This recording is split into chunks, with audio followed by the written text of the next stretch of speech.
What's up guys, Manny from Motomillion, and in this video today I finally get to ride the R1M, the first ride. And look at this thing.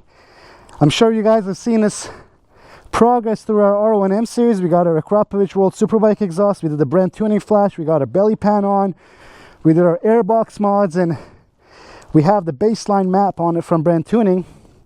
Now I'm going to get to ride it, and I don't know if I want to ride it or just look at it. I love these things, look at all the carbon. But yeah, let's get on the bike and let's get on the road. Welcome aboard the R1M. So happy to be back on an R1M. It's my first ride on this bike ever since we received the bike. As you saw in the videos, all we did was we put it on a dyno to break it in, get a baseline figure to see where the power is standing at the rear wheels from the factory. Then we got to business right away. We changed the exhaust with the World Superbike exhaust, the velocity stacks, the air filter, and we did the BrenTune flash. And first impressions are right away. I could tell you this bike is butter smooth. And I'm not saying butter smooth compared to a Ducati, because that's always going to be the case if you jump on from a V engine onto a inline bike. But even compared to an S1000RR, oh my god, it is smooth. And I'm almost 6 foot tall, 5'11" and a half, you know, 6 foot on a good day. And the ergonomics feel really good too. Another thing that I noticed right off the bat, the throttle response. I know I'm not doing crazy things right now, which I usually don't do anyways, but the directness of the throttle, because of the restrictions that have been removed by the BrenTune flash, is pretty evident even at these you know, at the pace of the traffic right now. And right off the bat I could tell you those are the main things that jump out on me. And another thing that I could mention is the quick shifter. The quick shift is actually really nice, both on upshifts and downshifts. It reminds me a little bit of the CBR 1000 RRR, and it reminds me of it because how mechanical it feels. You know, you feel the gear changes. It has that, you know, not a bad thing, but it's a little clunky, but the quick shifter does its job, and I kind of like it because you know that you've changed your gears,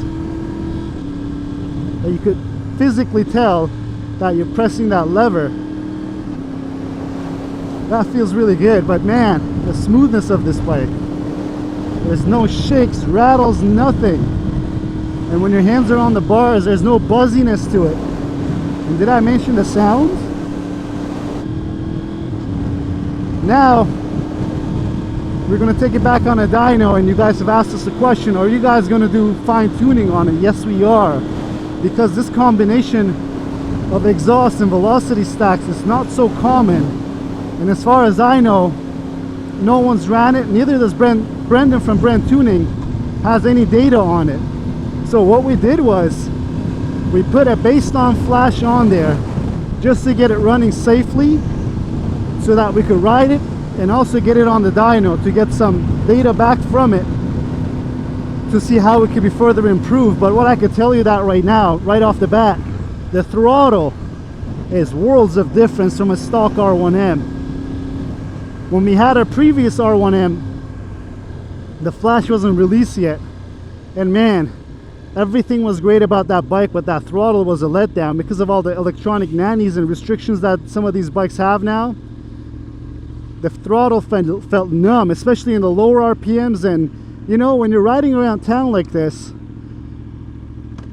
most of the times you're in the lower rev range, and when you twist that throttle and you expect it to give you X amount of throttle, and when it's doing nothing and it's feeling boggy, you know, it doesn't become a pleasant riding experience. But I could tell you now, it's a noticeable difference, even just going around here, just around town. I was thinking of putting a quick throttle on this bike. Now I'm questioning it because it feels so direct. I think it might be a little too aggressive for road use, because you know, you don't want to jerk the throttle and you want to ride it smoothly in the streets. Especially obviously on track, you don't want to jerk it either, but you know, on the track you're in the higher rev range, and on the lower rev range it's kind of easy to be jerky with the throttle. But yeah guys, this is the R1M, and this is my first ride. I want to mention something. All of you guys who keep saying Ducatis are hot, I can tell you my Street Fighter does not feel this hot. We're sitting in traffic. It's a beautiful sunny day here in Miami. My seat is, you know, I'm feeling it. And I guess you feel the air from the fans. I'm fully geared up, as I always am when I'm riding these things. Doesn't matter where I go. I just like to be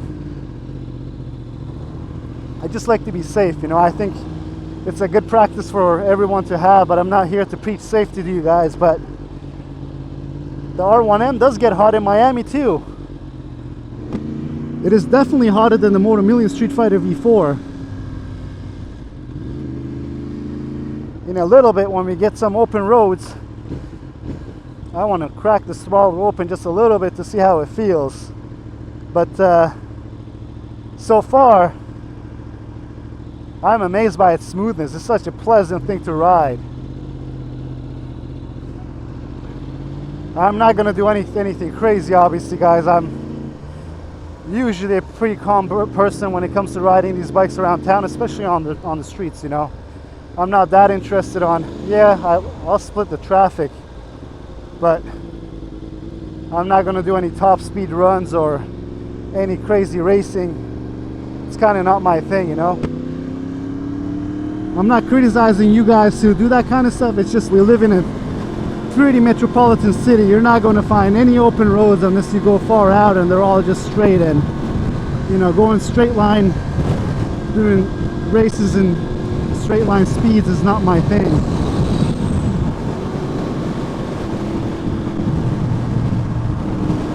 But you know, I think these mods that we've done so far, this exhaust is, I'm enjoying it. Like I said, it's not that crazy loud, but once you crack the throttle and get higher on the RPM range, it is pretty vocal.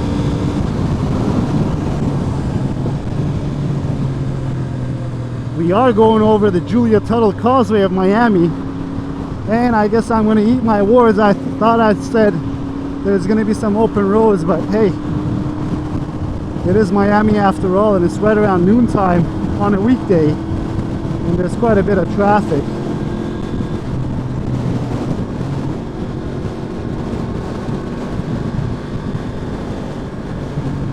Let's fall back a little, there's no car behind me.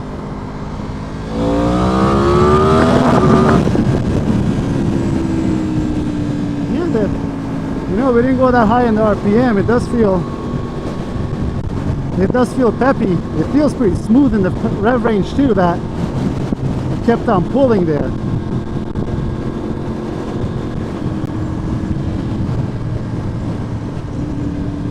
But I think, you know, if I had to choose multiple bikes, I would definitely have an R1M in there, because it's got such a character. And when you do this type of riding, you know, you look for that character, because that's when the joy and fun comes from. And that cross-plane engine I mentioned to you guys, and I'll mention it again, the sound of it, I really enjoy it. It's like nothing else. It almost sounds like a V engine, you know, but it's such a Yamaha cross-plane crank sound. And ever since they came out with that cross-plane in the R1, I think it was 08 or 07, that it's been a wonderful thing for Yamaha, I think.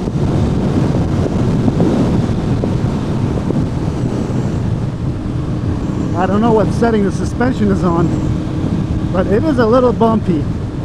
I don't know if you guys can tell from the camera shaking or from my voice crackling, but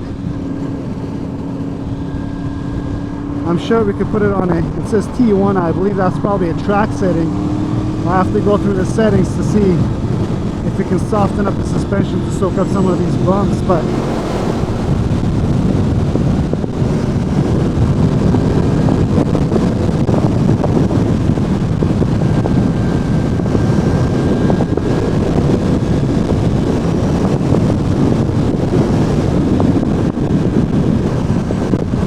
this thing is torquey. You do feel that low end grunt out of this thing. It's wonderful. We're at 6,000, 7,000 RPM, and the throttle application is instant, and the response to the throttle application is instant. Let's see if I can crack the throttle a little here to go through that rev range, just to tell you guys how it feels. Second gear pull.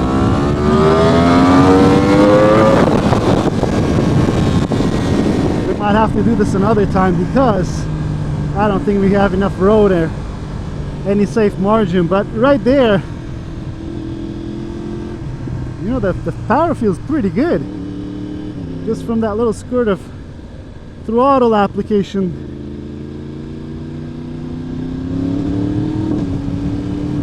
And just the torque is amazing on just riding around the streets. And I'm enjoying this new flashed R1M because that throttle, I love the throttle.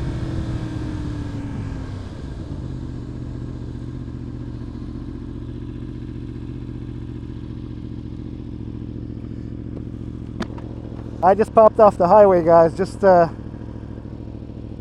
don't think there is enough room to crack this thing fully open and give you guys a feedback, or at least for me, I don't feel comfortable doing it when there's so many cars around. But I could tell you this much: I'll be raving on about this throttle and how good it feels and how direct it feels now with that BrenTune flash. The whole throttle restriction in the dead spot is no longer there.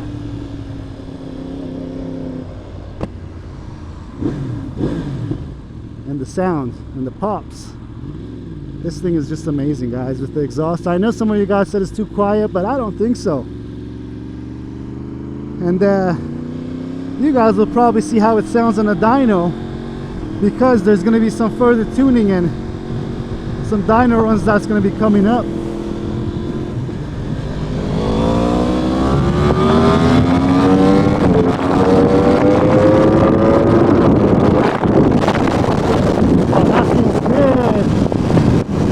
We got some clear road there. I don't know what it is, but this thing keeps pulling. I don't feel any power drop off as the revs get higher. And it's been a little while since I rode an R1M that wasn't flash, nor has any of these mods on it, but I don't remember it being like this. This thing is nice, and I'm sure you guys will get to see the dyno figures and the dyno charts once we get this thing on the dyno. But I could tell you this, I'm grinning from ear to ear, guys. You can't see me inside my helmet, obviously, but wow, I love this thing. And it is a high praise because I am humbled by the bikes that I get to ride and the bikes that I'm around of. And sometimes, you know, you can lose touch because you know, your SP2s and the V4Rs, the M1000RRs, and even the S1000RRs are very, very nice bikes, and they're very hard to compare against because they're such great bikes. But man, this R1 has a place of its own, you know. I would definitely, you know, want to have an R1M or an R1 in my collection of bikes, just because the character this thing has and that sound. I love the sound, and I think we'll be pleasantly surprised with the dyno numbers when we put it on the dyno, or at least the dyno figure, let's say, of how it delivers power, because it feels super linear, guys, and that's wonderful. You know, like I said, it keeps pulling and pulling. Oh, nice guy, thank you. You see, when you don't have a rowdy bike and you're not riding like an idiot, some drivers are pretty nice and they're pretty aware of their surroundings. But yeah, you guys can expect on the next episode for us to show you the wheels that are going to be going on this bike.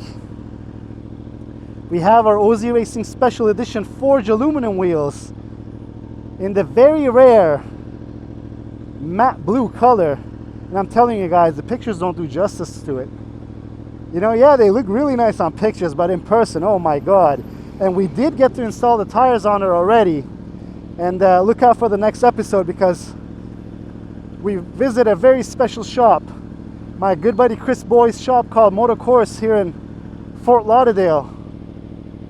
And we did a little walk around in the shop. It's a really nice place to see, and you guys don't want to miss that video. And you guys will get to have a sneak preview of the wheels that are going to replace the stock wheels of this bike. And we're going to do a comparison of the weight of the stock wheels versus the OZ Racing wheels that are going to be going on the bike.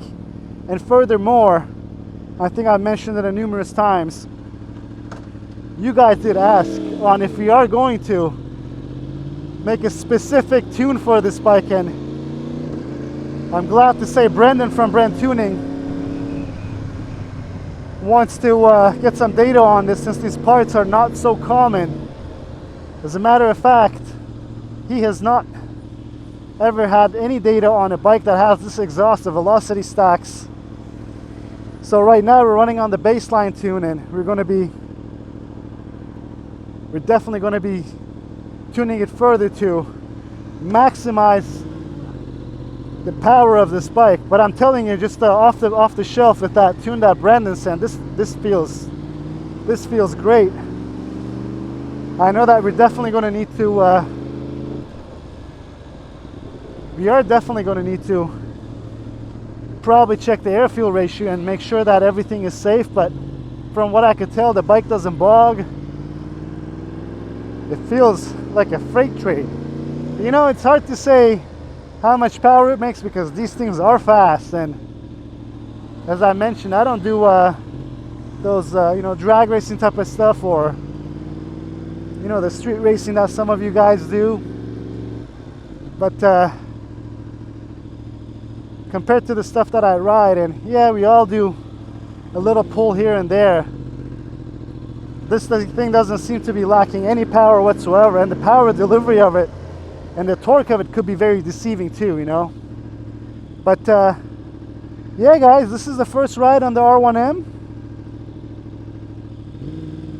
I can tell you this is not going to be my last ride on it, because once I get off camera, I'm going to try to enjoy this thing a little more. But if you like the video, please give it a thumbs up. And if you have any questions or comments, please leave them down below. And as always, stay safe and have a good one, guys.